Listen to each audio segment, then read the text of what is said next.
सूत्रधार, पर स्वामी के साथ ऐसा क्यों हुआ? ये स्वामी के प्रारब्ध कर्म है नटी।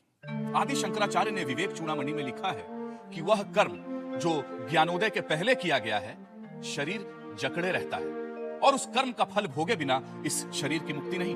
यहाँ कर्म की बात कैसे आ गई सूत्रधार? नटी, हर व्यक्ति के जीवन में 3 प्रकार के कर्म होते हैं: संचित कर्म, प्रारब्ध कर्म और आगामी कर्म।